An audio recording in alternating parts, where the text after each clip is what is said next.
First of all, I want to say that I love you.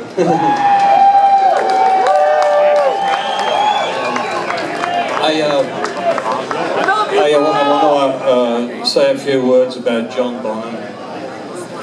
But first of all, I want to thank these guys. I want to thank Brian. I want to thank Walter at the back, Carmine. All the guys that are here who have given me this incredible award. And I love what you shared, Brian.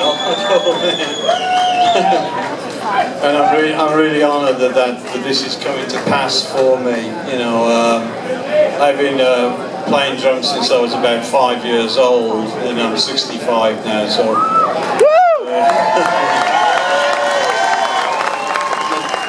that's pretty cool. I first met John Bonham when I was about 15 years old, and there's some little things that I wanted to share with you, especially if we have a room full of drummers and friends of drummers. You know, the percussion world lives on, and the percussion world always must live on, you know. But the thing that I wanted to share about John Bonham was the first thing I noticed was his feet, and he played funny drums. He played a funny one, and I could never figure it out. I'm going, he's playing out of time. He's playing out of time, you know, and I just couldn't get it. I just couldn't find where that one was, you know. And John's feet, you know, if you've ever seen a boxer, like he was light of foot, and he was he's very light on the foot plates, you know. And I noticed that was one of the first things I noticed. He was kind of danced like a boxer, you know. And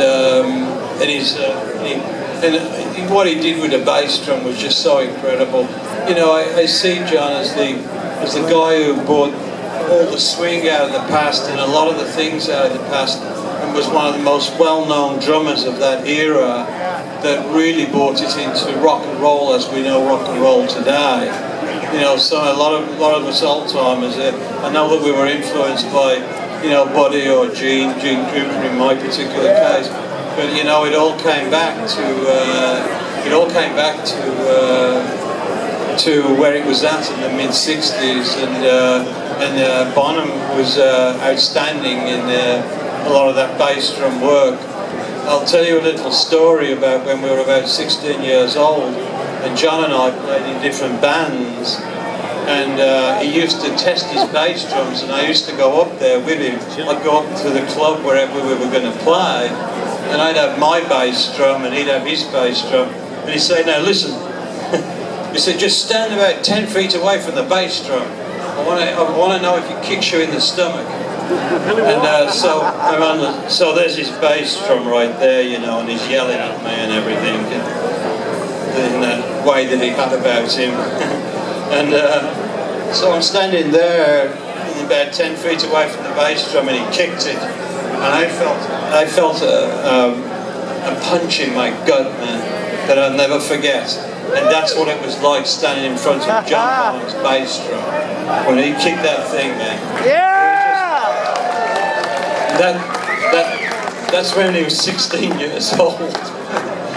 So a lot of stuff was going on before he came around and met up with Planty and Page and John Paul Jones, you know. But of course, I had some time about 3 years ago where I was able to be with Jimmy Page for about an hour, you know. And I've known Jimmy off and on over the years.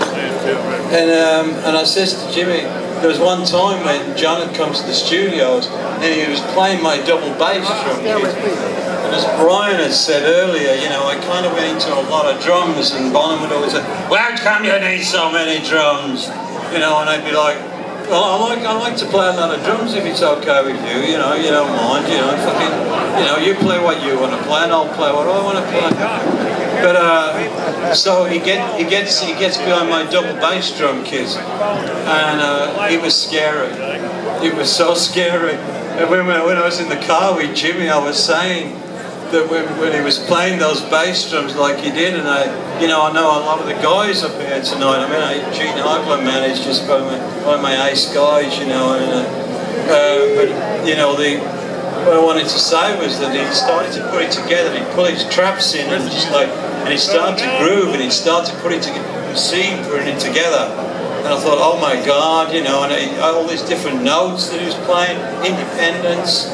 He was playing all kinds of stuff. And he was just absolutely incredible, and I thought, my God, I wonder what would happen if they let him go and had two bass drums. And I wonder what that would be like, playing with some of the guys that we have today in today's metal and thrash and all the great stuff that we have today. So I just want to share a couple of things with you about the master. I think if anybody wants to learn drums, then I would recommend to them listen to John Bonham. Listen to John Bonham. Listen to this guy as well, but listen to John Bonham because it's where it's where it's at. And I don't mean to be disrespectful to anybody. It's just that he kind of led the way a little bit with some of those things. A classic blues player. He was a classic blues player, guys. And so, anyway, I'm just proud and very, very grateful to be up here tonight to be able to say a few words about the man.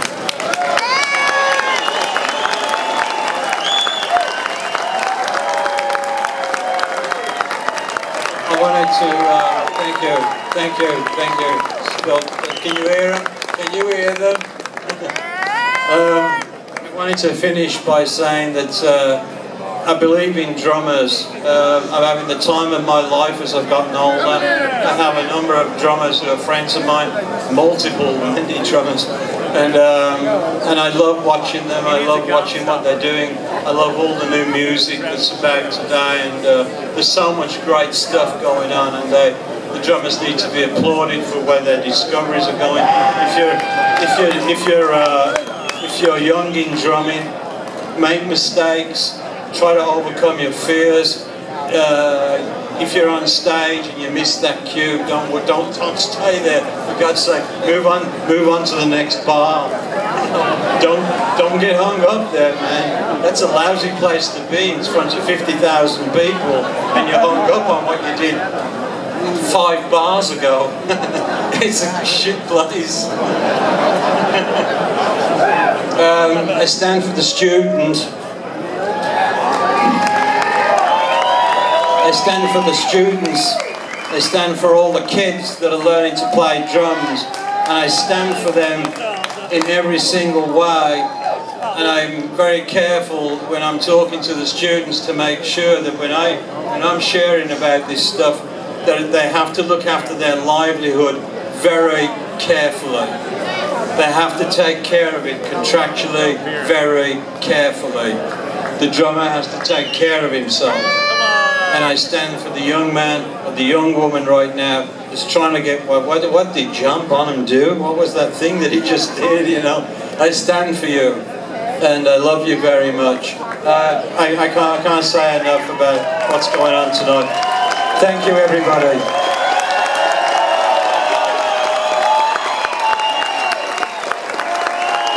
One more time, Mr. Bill Ward, a legend.